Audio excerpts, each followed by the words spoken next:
This is what happens when you work to change things. And first they think you're crazy, then they fight you, and then all of a sudden you change the world. Welcome to Watch Mojo, and today we're counting down our picks for the top 10 gadgets that bombed so hard they destroyed the company.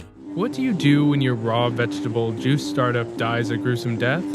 If you're Doug Evans, you take some time off, travel the world, and find another raw liquid to fetishize. For this list, we'll be looking at electronic devices or tools that nearly or completely brought down the corporations that made them. Did you happen to buy any of these gadgets? Let us know in the comments below.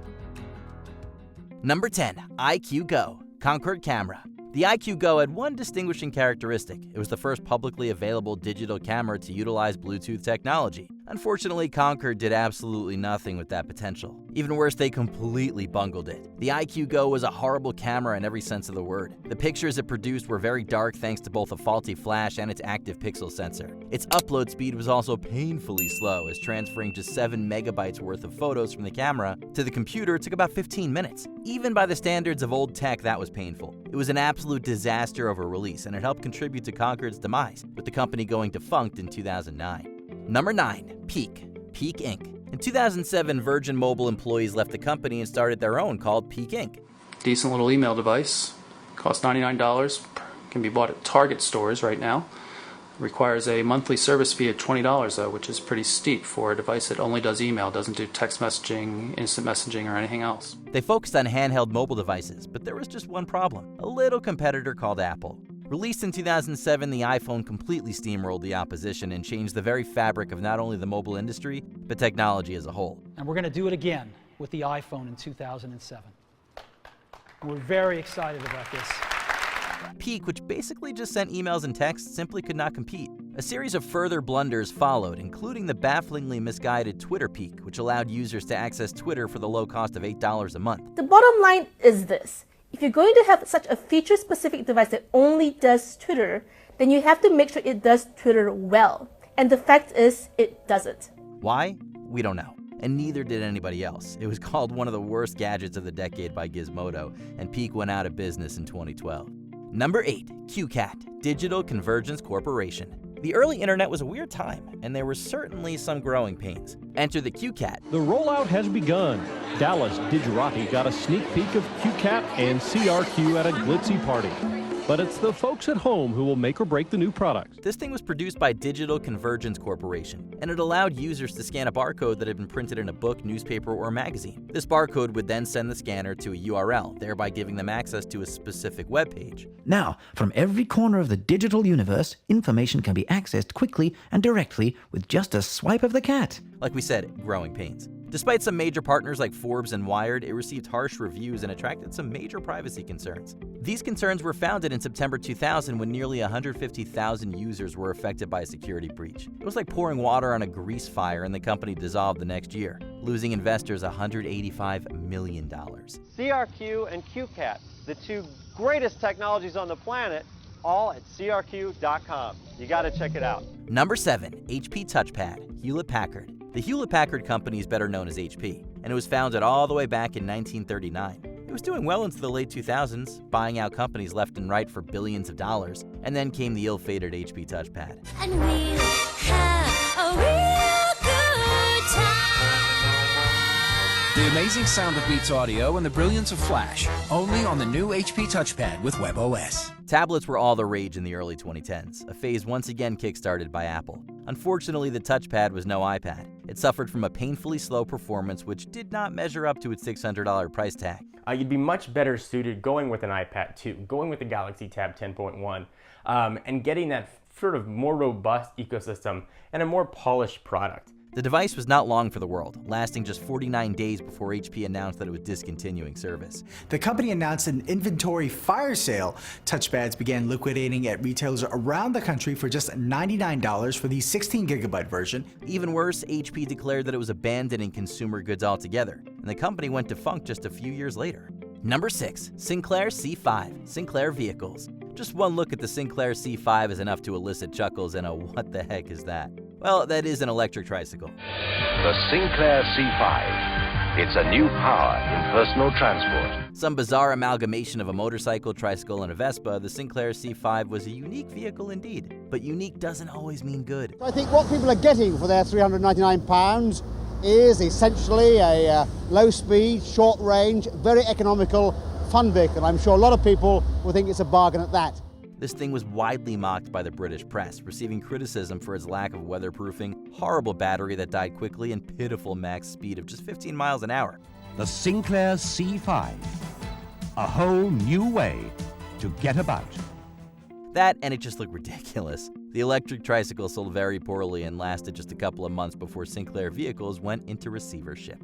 Number 5, Kerbango Internet Radio. Kerbango. Nowadays, it's very simple to listen to the radio on your computer or smartphone, but not so back in the early 2000s. Kerbango Internet Radio was exactly what it advertised, a device that allowed users to access internet audio without a physical computer. Unfortunately, there were a few problems. The concept was still relatively niche. The device cost upwards of $300, and it required broadband internet at a time when dial-up was the norm. In fact, Kerbango was such a bomb that it was never even released. Despite some strong buzz and a heavy advertising campaign, the internet radio never appeared. After countless infuriating delays, Kerbango was bought out by 3Com, and they subsequently announced that they were leaving the consumer goods market. Number 4, Juicero Press. Juicero. Juicers are simple. You put fruit in, you press a button, and you get juice. Juicero made it needlessly complicated, and it cost them, both literally and figuratively. Juicero. Wow. The easiest, freshest, most delicious way to get juice. The Juicero Press was like Netflix mixed with Keurig. Users had to subscribe to Juicero's service, and in return, they got single-serve juice packets to be used in the press. Even worse, these packs had to be verified with a QR code before the juice was released. As if the basic concept of the Juicero Press wasn't silly enough, Bloomberg News then revealed that you could simply squeeze the packs by hand.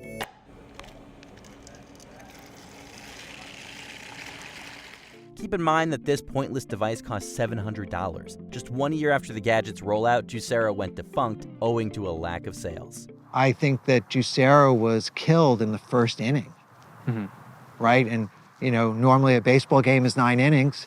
This was killed in the first inning. Number 3, Juju, Fusion Garage. The tablet industry is evidently quite competitive, and more than a little risky. It helped take down HP, and it also took down a little company called Fusion Garage. 12-inch or 12.1-inch system with a resolution, I think that looks like 3066 by 768. It's running on an Intel Atom N450, and yeah, it's pretty much the biggest tablet I ever had in my hands. The Singapore firm faced controversy right out of the gate. They were working with TechCrunch co-editor Michael Arrington to release a device called the CrunchPad. Okay, so that's the CrunchPad, and we have it in different colors. So this is the orange one. It's pretty light, it's sturdy. However, they betrayed Arrington and released the CrunchPad without his involvement or say-so, renaming it the Juju. Arrington, in turn, sued Fusion Garage. The Juju was released in March 2010 and lasted just 8 months before entering its end-of-life stage. There are just far too many niggles to make it a truly useful tablet, and I'm looking at the touchscreen, the UI, and internet connectivity in particular when I say that. Thanks to horrible sales and an impending lawsuit in federal court, Fusion Garage went into liquidation with a combined debt of $40 million. Number 2, Palm Pre, Palm Inc. Founded in 1992, Palm Inc. focused on making PDAs, which was an early form of mobile device. When the iPhone came along, surprise, surprise, Palm Inc. announced that they were stopping production on all future PDAs and entering the smartphone market. So what would a phone have to do to amaze you? What if it could make all these things work together? Do multiple things at once? Transform the way you manage your time? Or bring your information together in a totally new way? Enter the Palm Pre, a slider smartphone using Palm's own operating system, WebOS. Unfortunately, the phone was poorly and cheaply designed, with users reporting easily cracked screens and loose sliding mechanisms. Furthermore, it launched with Sprint being its only American carrier, which significantly hindered sales. And they had a creepy ad campaign that went with it. It was a strange-looking lady that didn't resonate with anyone. It was a badly planned smartphone in basically every regard, and the sales were so poor that they killed Palm Inc. for good. With plummeting share prices, Palm was purchased by HP for $1.2 billion. Consider buying Palm for a little over $1 billion as part of a portfolio play for HP as it tries to figure out what its place is in what is undoubtedly the fastest growing segment of personal computing. Before we continue, be sure to subscribe to our channel and ring the bell to get notified about our latest videos. You have the option to be notified for occasional videos or all of them. If you're on your phone, make sure you go into your settings and switch on notifications. Number 1. The Edison, Theranos. One good thing can be said about these companies, and that's that they tried. The same can't be said for Theranos and its founder, Elizabeth Holmes. Holmes was just 19 when she created Theranos, which claimed to revolutionize blood testing through its Edison machines. That sample was then put into a cartridge and then placed into this portable device, which she claimed processed hundreds of blood tests, which could detect diseases from STDs to even cancer in real time. According to the patent, these automated gadgets could quickly analyze blood with less than a drop. However, the tech was never peer-reviewed, and it was later proven that basically everything about it was either wildly exaggerated or made up. So you basically start out with a base test. Yep. And it kept failing. I kept running it over and over and over. And how it was handled, it totally blew me away. They took out data points. Theranos went defunct in 2018, and the disgraced Holmes was found guilty of fraud and conspiracy. She was sentenced to about 11 years in prison, and the company's president, Sunny Balwani, was sentenced to almost 13. Holmes was convicted of 4 counts of fraud and conspiracy in January 2022. Did you enjoy this video? Check out these other clips from WatchMojo, and be sure to subscribe and ring the bell to be notified about our latest videos.